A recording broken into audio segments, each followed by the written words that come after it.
एक ऐसा मैच जिसने भारत और ऑस्ट्रेलिया के बीच एक ऐसी दुश्मनी पैदा कर दी जो आज भी 20 सालों के बाद भी चलती आ रही है। इस मैच में दोनों ही टीमों के पास एक से बढ़कर एक खतरनाक खिलाड़ी मौजूद थे। जहां भारत के पास क्रिकेट के गॉड सचिन तेंदुलकर थे, वहीं ऑस्ट्रेलिया के पास क्रिकेट का हैवान मैथ्यू हेडन था। जहां भारत के पास धोनी जैसे तेज कप्तान थे, तो वहीं ऑस्ट्रेलिया के पास दुनिया के सबसे तेज गेंदबाज ब्रैडली थे और एंड्रू साइमंड्स तो मानो क्रिकेट का साक्षात रावण का अवतार था। इस मैच में भारतीय कप्तान धोनी ने टॉस जीतकर पहले बल्लेबाजी करने का निर्णय लिया और पारी का आगाज करने आते हैं सौरव गांगुली और मास्टर ब्लास्टर सचिन तेंदुलकर। और ऑस्ट्रेलिया की तरफ से गेंदबाजी करने आते हैं सबसे तेज गेंदबाज ब्रैडली। दरअसल ब्रैडली को अपनी तेज गेंदबाजी का बहुत ज्यादा घमंड होता है और वह किसी भी खिलाड़ी को कुछ नहीं समझते हैं। ब्रैडली ने अपने पहले ओवर में सौरव गांगुली को खूब परेशान किया, पर हमारे सौरव दादा भी कहां पीछे रहने वाले हैं। उन्होंने ब्रैडली का बखूबी सामना किया और एक शानदार चौका इस ओवर में ब्रैडली को जड़ दिया। देखिए सौरव गांगुली के पहले ओवर में लगाया गया वो शानदार शॉट्स। पहले ओवर की समाप्ति के बाद ऑस्ट्रेलिया का दूसरा ओवर नाथन ब्रेकन लेकर आते हैं और नाथन ब्रेकन की एक गेंद जो सीधे सचिन के पैड पर लगती है और एक पल को ऐसा लगता है कि मानो दुनिया का सबसे बड़ा बेईमान अंपायर स्टीव बकनर इसे सीधे आउट दे देगा। हालांकि ऐसा नहीं होता है। स्टीव बकनर के बारे में ऐसा कहा जाता है कि सचिन को गेंदबाजों से ज्यादा बार तो स्टीव बकनर ने आउट दिया है। स्टीव बकनर नहीं चाहते थे कि सचिन तेंदुलकर ब्रायन लारा से आगे निकले, इसलिए वो सचिन को गलत आउट दे दिया करते थे।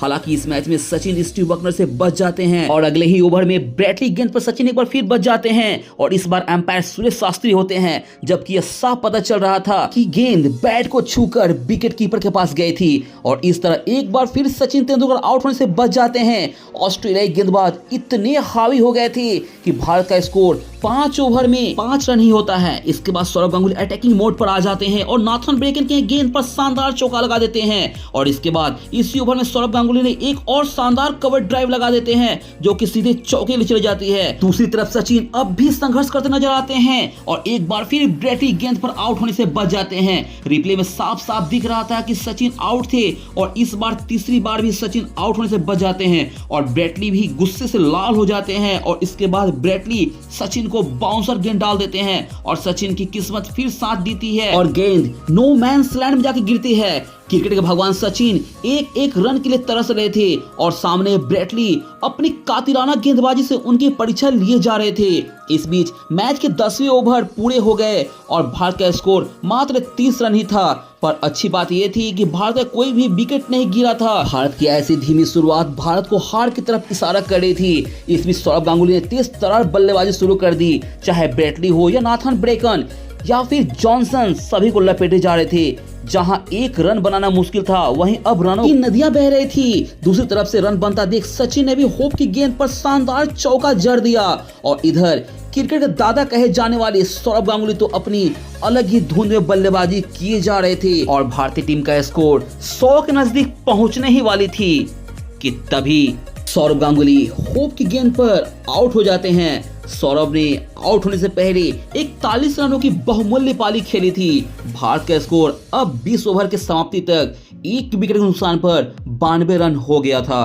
सौरव गांगुली के आउट होने के बाद क्रीज पर आते हैं युवराज सिंह। दोनों मिलके स्कोर को 100 के पार पहुंचा देते हैं और अब तक जो सचिन का बल्ला शान था और युवराज जो अभी भी बल्लेबाजी करने आते हैं, तो सारी जिम्मेदारी अब सचिन के कंधों पर आ जाती है। इस बीच सचिन का एक शानदार चौका लगाते हैं। ऑस्ट्रेलिया गेंदबाज युवराज को स्पिन जाल में फंसाना चाहते हैं, पर युवराज उनका शानदार तरीके से मुकाबला करते हैं। इस बीच 31वें ओवर में युवराज ने 2 चौके मारकर 50 रनों की साझेदारी पूरा कर लेते हैं। इसके बाद सचिन ने भी अपना अर्धशतक पूरा कर लेते हैं। इसके बाद युवराज अब ऑस्ट्रेलियाई गेंदबाजों पर राज कर रहे थे। जो भी गेंदबाज उनके सामने आता, युवराज उनके गेंदों पर चौके और छक्कों की बारिश किए जा रहे थे और अब भारतीय टीम को दोनों तरफ से तेजी के साथ रन बनाने थे और इस चक्कर में दोनों बल्लेबाज तेजी से रन बना भी रहे थे, लेकिन युवराज सिंह ने तेजी से रन बनाने के चक्कर में आउट हो जाते हैं। युवराज ने 39 रन बनाते हैं और अब आते हैं इस मैच के हीरो कप्तान महेंद्र सिंह धोनी। युवराज के जाने के बाद रन रेट पर गहरा असर पड़ जाता है और ऑस्ट्रेलियाई एक बार फिर मैच पर अपनी पकड़ बना लेते हैं। इस बीच सचिन का टीम के स्कोर को आगे बढ़ाने का प्रयास जारी था और अब धोनी भी ऑस्ट्रेलियाई गेंदबाजों को धोना चालू कर दिए थे और भारत का स्कोर अब 40 ओवर की समाप्ति पर 3 विकेट के नुकसान पे 202 रन हो गया था और इसके बाद अब सचिन और धोनी ने कंगारुओं पर पलटवार कर दिया और चौकों की बारिश कर दी। पर अब भी इन दोनों खिलाड़ियों ने एक भी छक्का नहीं लगाया था, लेकिन दोनों ने मिलकर 41वें ओवर में जॉनसन की गेंदों पर 14 रन कूट दिए और एक बार फिर जब भारत की गाड़ी रफ्तार पकड़ रही थी तभी सचिन तेंदुलकर रन आउट हो जाते हैं। सचिन ने 129 गेंदों पर 79 रनों की एक जुझारू पारी खेली थी और अब आते हैं राहुल द्रविड़ और आते हैं नाथन ब्रेकन की 2 गेंदों पर शानदार 2 चौके लगाते हैं, लेकिन इसी ओवर में नाथन ब्रेकन ने भी राहुल द्रविड़ को बोल्ड कर देते हैं और भारत की दीवार में सेंध लगा देते हैं और इसके बाद रॉबिन उथप्पा आते हैं और वो भी एक शानदार चौका लगा देते हैं और भारत का स्कोर अब 46 ओवर में 4 विकेट नुकसान पर 250 रन हो जाता है। इसके बाद धोनी का एक खतरनाक रूप देखने को मिलता है और साथ ही उथप्पा भी कंगारू पर बिजली की तरह गरज रहे थे और दर्शकों को भी इन दोनों के बैटिंग का बहुत मजा आ रहा था और ऑस्ट्रेलियाई गेंदबाज बहुत परेशान नजर आ रहे थे। और अब आखिरी ओवर का मैच बाकी था और नाथन ब्रेकन के इस ओवर में धोनी और उथप्पा ने 28 रन कूट दिए थे और धोनी ने एक शानदार स्ट्रेट ड्राइव लगाया जो सीधे चौके के लिए चली गई और इसके बाद धोनी ने पारी के आखिरी गेंद पर एक झन्नाटेदार छक्का लगाकर भारत की पारी खत्म हुई। धोनी ने इस मैच में 25 गेंदों पर 50 रनों की तेज तर्रार पारी खेली थी और भारत का स्कोर 291 रन तक पहुंच गया था। भारतीय बल्लेबाजों ने भारत को एक अच्छी स्कोर पर पहुंचा दिया था और अब बारी थी भारतीय गेंदबाजों की और अब ऑस्ट्रेलिया को इस मैच को जीतने के लिए 292 रन की जरूरत थी। ऑस्ट्रेलिया की तरफ से एडम गिलक्रिस्ट और मैथ्यू हेडन पारी की शुरुआत करने आते हैं। दरअसल यह जोड़ी उस समय की सबसे खतरनाक जोड़ी हुआ करती थी और इनका सबूत गिलक्रिस्ट ने पहले ही ओवर की पहले गेंद पर चौका लगाकर दे दिया था। इसके बाद फिर एक जोरदार छक्का लगाया और फिर एक चौका। हेडन भी गेंदों को सिर्फ छक्कों के लिए ही उड़ा रहे थे और ऑस्ट्रेलिया का स्कोर 5 ओवर में ही 36 रन हो गया था। तभी धोनी ने अपना शातिर चाल चला और आरपी सिंह की गेंद पर ने एडम गिलक्रिस्ट का कैच बाउंड्री पर पकड़ा और गिलक्रिस्ट को बाहर का सा दिखा दिया।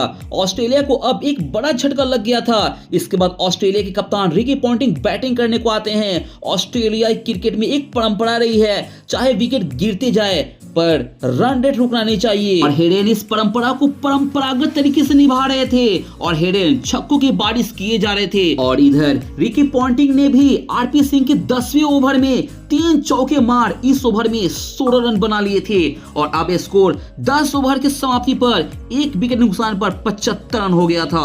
ऑस्ट्रेलिया को एक बेहतरीन शुरुआत मिल गई थी और रन तेजी से बनाए जा रहे थे और इन दोनों के बीच 50 रनों की पार्टनरशिप भी हो गई थी और ऑस्ट्रेलियाई बल्लेबाज भारत के गेंदबाजों को तोड़े जा रहे थे और दोनों ही बल्लेबाज शानदार बल्लेबाजी किए जा रहे थे। इस बीच हेडन अपना अर्धशतक पूरा करते हैं और ऑस्ट्रेलिया का स्कोर 13वें ओवर में ही 100 रन हो जाता है और इस समय तक भारत का स्कोर मात्र 55 रन था और ऑस्ट्रेलिया को अब 37 ओवर में 192 रनों की जरूरत थी और उसके 9 विकेट हाथ में थे।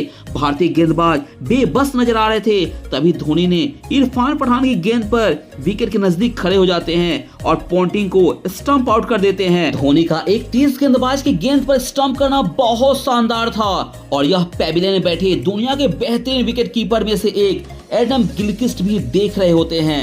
इसके बाद माइकल क्लार्क बल्लेबाजी करने को आते हैं और ऑस्ट्रेलिया के स्कोर 20 ओवर में 2 विकेट के नुकसान पर 124 रन हो जाता है। क्लार्क ने आते ही शानदार चौका लगाते हैं लेकिन हरभजन ने अपनी अगली ही गेंद पर क्लार्क को कॉट एंड बोल्ड कर देते हैं। इसके बाद क्रिकेट का रावण कहे जाने वाले साइमंड्स क्रीज पर आते हैं और रिक्वायर्ड रेट करेंट रेट से भी कम हो गया था। ऑस्ट्रेलिया चाहती तो एक रन लेकर भी मैच आसानी से जीत सकती थी पर ऑस्ट्रेलिया को तो अपनी तेज तर्रार बल्लेबाजी पर अलग ही घमंड था। साइमंड्स हेडन छक्कों की बरसात किए जा रहे थे और भारतीय बॉलरों के कैरियर डुबाए जा रहे थे। इन दोनों की ऐसी बैटिंग देख भारतीय गेंदबाज भी काफी परेशान नजर आ रहे थे और कुछ समझ नहीं पा रहे थे।